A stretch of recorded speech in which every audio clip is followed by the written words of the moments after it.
Holy cow, I don't know what's going on down there, but there's a ton of freaking cop cars.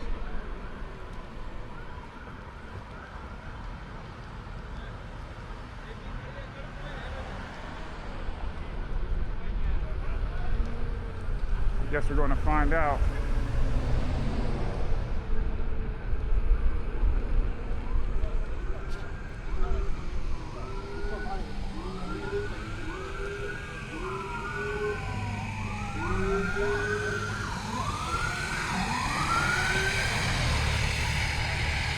There's something going on down here, boy.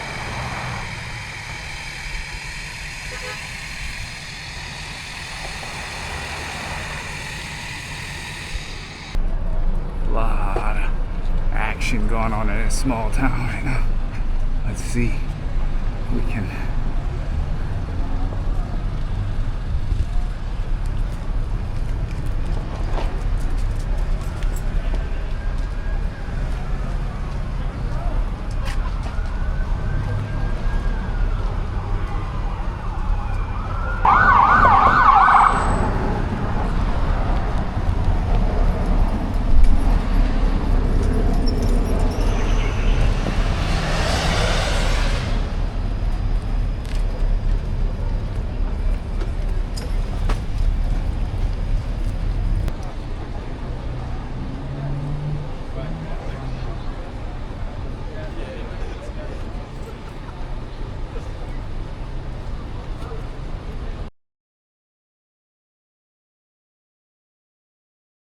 In New Jersey, 2 people are dead after a shooting outside a bar in North Arlington. Officials say the shootings happened during a fight among 2 different groups. New Jersey reporter Anthony Johnson live at the scene in North Arlington. Anthony, what do we know so far?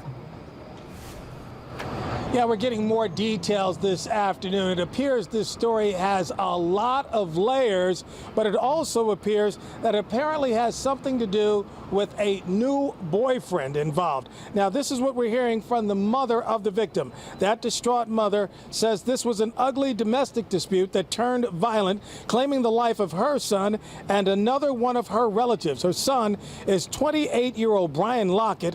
His mother believes his ex-girlfriend is the catalyst for all this. Lockett's mom says her son was the father of 2 children with that ex-girlfriend. The ex-girlfriend now has a new boyfriend. That boyfriend came to pick up the 2 kids in his own car, but he also brought some other friends that followed in a rented van. Apparently, Lockett and the new boyfriend had a verbal dispute shortly after a man jumps out of the driver's seat of the rented van, leaving the driver's side door open and the engine running. He apparently fires 3 shots, hitting Lockett and the 29-year-old cousin of Lockett. The driver of the rented van quickly jumps back into the vehicle and takes off. The driver of the current boyfriend, he pulls away from the scene a few minutes later in his own car, but the Bergen County Prosecutor's Office is the lead agency investigating this crime. Once again, it was a double fatal involving Brian Lockett and his cousin, who were simply sitting out here on the street with Lockett's 2 kids at the time. That is the latest live from North Arlington. Anthony Johnson, Channel 7 Eyewitness News. What's up, everybody? Sensei here. Welcome to the show. Welcome to another video.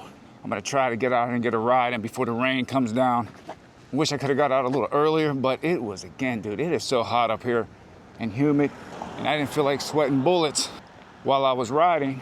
It's about 6:30, maybe 6:45 Eastern time. And let's just get in. That's it, man. We're gonna get it in. We're gonna ride, we're gonna talk. We're gonna talk, we're gonna ride.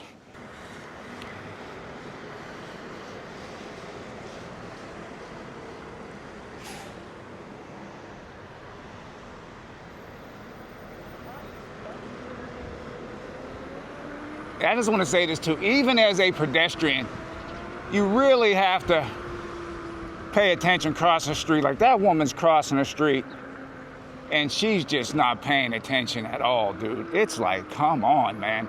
We got to make a stand or we're not gonna be riding these things much longer. I was hoping that it wouldn't come to this point, but when you have a bunch of morons that are more worried about lining their pockets and they always want to hide behind, oh, we're doing it for safety. No, they are not doing it for safety.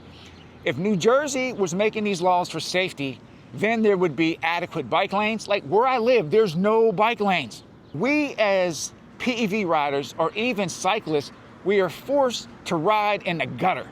We are forced to ride to the right. And when you're riding to the right, you have all the garbage from the road goes into the gutter. So you're riding in broken glass, nails, screws, all the debris from the road gets pushed off to the side. It's dangerous. It's dangerous. But they're going to make you pay to ride in an infrastructure that is completely inadequate. But again, it's for our safety. So there you go on that one. So, I mean, these are just a few things just to think about. Again, average speed is more important than top speed. Most riders are not going to hit the top speed on their wheels. I have not hit the top speed on my links, not even close. I have no reason to, unless I'm out on a racetrack.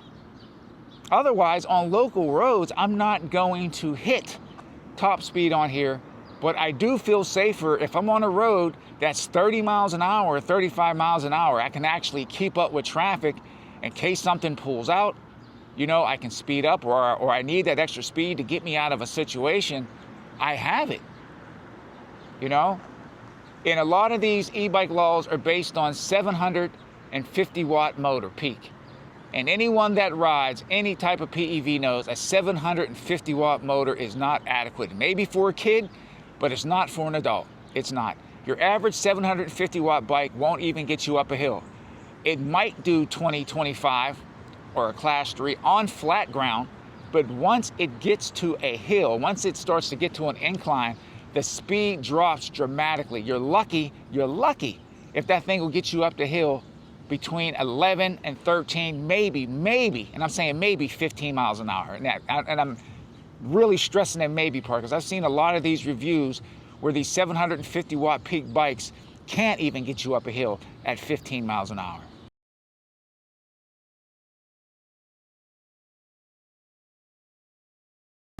This clip you're about to see proves the point that I've been trying to make for years, that you can hit speeds up over 25 miles an hour on a pedal bike.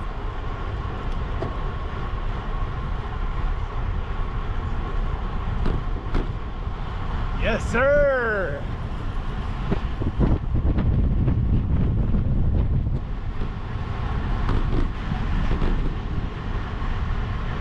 Here, take my wheel.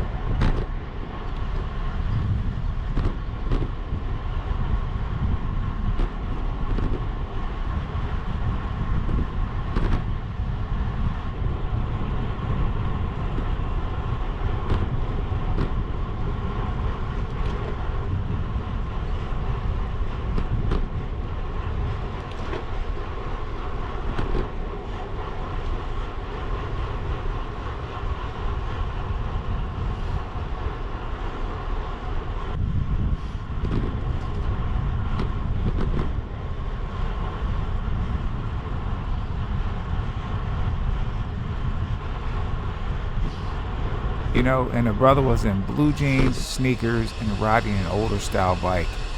That was impressive.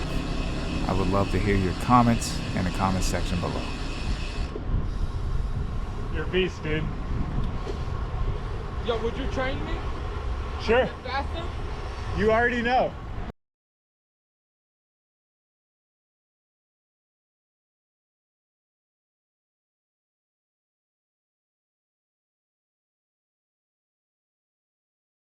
Being a PEV rider, the biggest obstacle we have to jump over is the media. The media takes and just blows everything out of proportion. In my opinion, it's just to take and strike fear into the public. Now, if you look at the Emotion P6, that's what they lead with, 93 miles an hour, go over 90 miles an hour. Anyone that rides an electric unicycle knows the majority of riders will never hit that top speed, not even close to it. And if you look at the vehicles sold in the United States, even the top selling American sports cars, the majority of them will do well over 100 miles an hour, 0 to 60 times 3 seconds, 0 to 60 top speeds of over 200 miles an hour. If you look at the Corvette, that can do over 200 miles an hour, but you can be 16 years old with a valid license, or if your parents have one, and you can drive it. You don't see anyone making a big deal about that in the media. But again, they make a big fuss about an e-bike that can go 28 miles an hour, 20 miles an hour. They make a big stink about it. It makes no sense. I'm all about safety. I think the kids need to be safe. People need to be safe. But we have to use common sense when it comes to these laws. I don't think we need to have all this stuff registered and insurance. I just think it's getting ridiculous. Oh, shoot, I'm at the bottom of the hill already. I didn't even... That's what's so incredible about riding these things, dude. Sometimes you have no idea the amount of ground that you can cover on these things. It's just amazing. So I'm gonna swing around.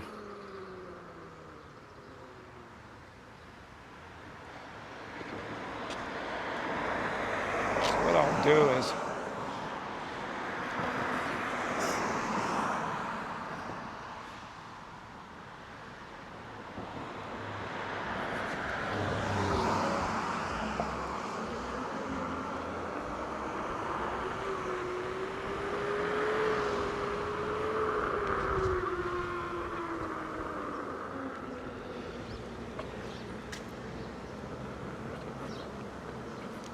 and this is what I'm talking about, right?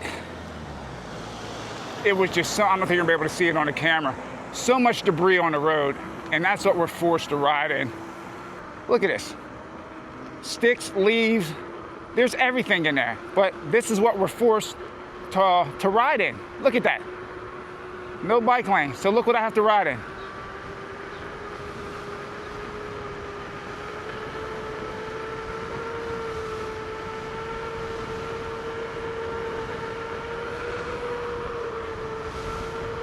It's crazy. It's utter craziness, but again, that's what we're forced to ride in. I said it before, I swear I should run for governor of New Jersey. But the thing is, man, even if you do get into these positions, your hands are tied. And if you don't go along with the majority, you're not gonna be able to get anything done. It's pay, it's pay to play, man, in politics, which is sad. And if you are a person that has morals, or you're looking to do right by the people, you can get into politics with a sound mind, and then you just get corrupted like the rest of them, which is sad. But that's the world that we live in. And I'm the type of person, I don't follow anybody. I go off of what is right, and I'm not saying that I'm right 100% of the time, but I'm not the type of person that's going to mistreat people or screw people over for my benefit. I've always been that way. I'm a fair person. And nowadays it seems like the kinder your heart is, the worse you get treated, or the worse people will treat you, man. So I had a request that I hold up my camera a little bit higher. So for that person that gave me that advice, thank you very much, and that's what I'm doing. I was out here, it had to be about 1 o'clock in the morning a few months back, and I could hear an engine revving up. And sure enough, man, it was a black pickup truck flying around, ran a stop sign, no lights on. You gotta be on your P's and Q's when it comes to riding, man, or otherwise bad things can happen. Like right now, I am somewhat in the lane, out of the lane. The reason why I'm starting to drift back toward the lane is because that car of that SUV pulling out. Let's see what this car is going to do here.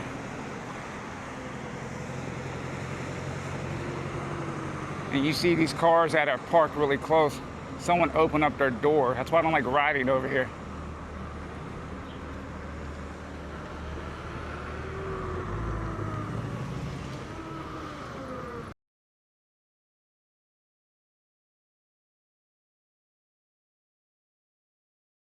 So the first thing is this, okay?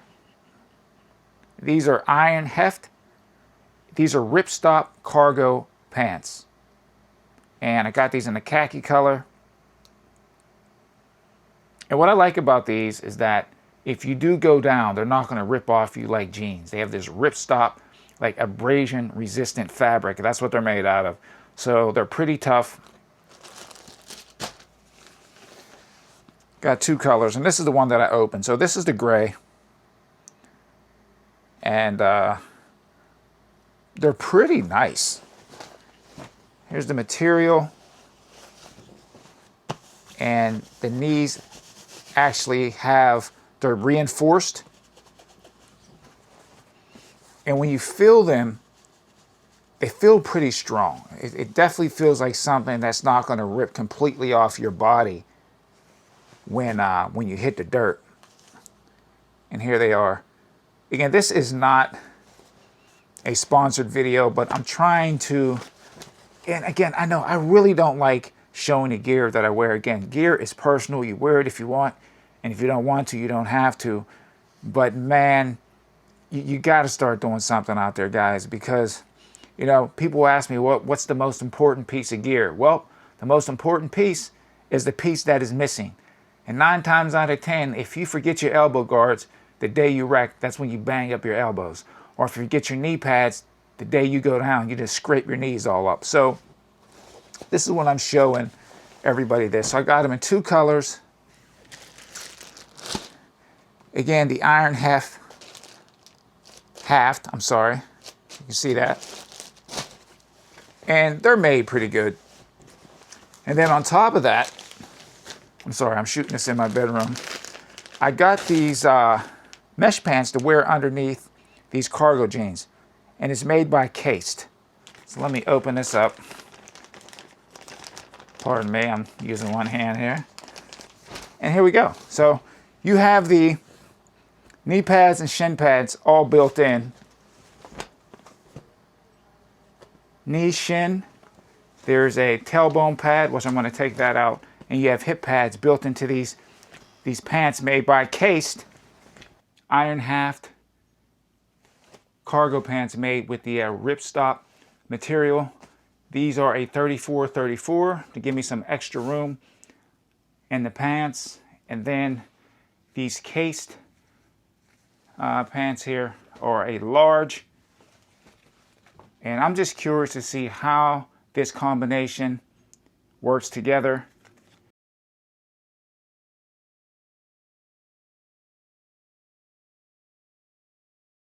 Let's start with the pants first, and then we'll work our way to the mesh pads underneath.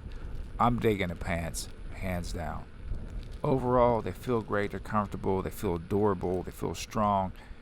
They feel better than just riding in a pair of normal blue jeans. Air circulation's alright, they keep you pretty cool. It was 90 plus degrees on this day, and I felt pretty good. Again, that's going to be different strokes for different folks, because what is hot to me could be cool for you. So that could be a little bit of a coin toss up, but I felt pretty good in them. I think that they'll give you protection when you go down, but I can't give you, a for sure thought because I haven't wrecked in them, but they do feel like they would give you better protection than just a pair of normal blue jeans. So right now, these pants with the ripstop material that they're made out of feel fantastic, and I'm loving them. Okay, so we're just going to move to the Cased mesh pants with the pads included underneath. I like the way they fit. I'm thinking that you might be able to size up. If you're large, go to an extra large. If you're medium, go to a large. So I believe size up. I might eventually buy another pair. The ones I'm wearing now are large. I might try an extra large. It seems like they just run a touch small. That is my opinion. They run a touch small, but they feel great. I love how they feel. They're comfortable. But my biggest gripe right now, I rode with them again today. They don't breathe. Now, it was almost 90 degrees today, and I was sweating bullets wearing those things. They were very hot. There's not a lot of airflow to keep you cool. So that is my biggest issue with that, is just you sweat freaking bullets, man. And that's just not fun when you're riding. And that's why a lot of people don't like wearing gear, especially when it's hot, because you sweat like a freaking maniac. So I think they need to work on that, and you might want to size up. Like, these are large. They fit good. They don't move around, but I think they could be a little bit bigger just to give you a touch more room. Just a little bit. So if I were you, if you wear large, get an extra large. If you're medium, get a large, vice versa. That's what I would do. But as of right now, I'm pretty happy with the gear choices that I made. Pants feel great. And then the cased mesh pants with the pads included in feel awesome as well. And very minor things that I'm talking about, you know, they need to work on the ventilation of the pants. Again, they make you freaking hot. That's not comfortable. But the overall quality seems to be good. Okay? So I will give more updates the more that I ride with this stuff. I think the next purchase, I will buy the cased padded, the mesh padded shirt to go with the pants. And I'll let you know how that goes. Oh, last thing, the shipping is complete garbage. It took me a month to get my mesh pants, protective pants. It took me a month. So Cased, if you watch this video, please work on your shipping, because your shipping is trash. I'm just giving it straightforward, with no fluff. Work on your shipping.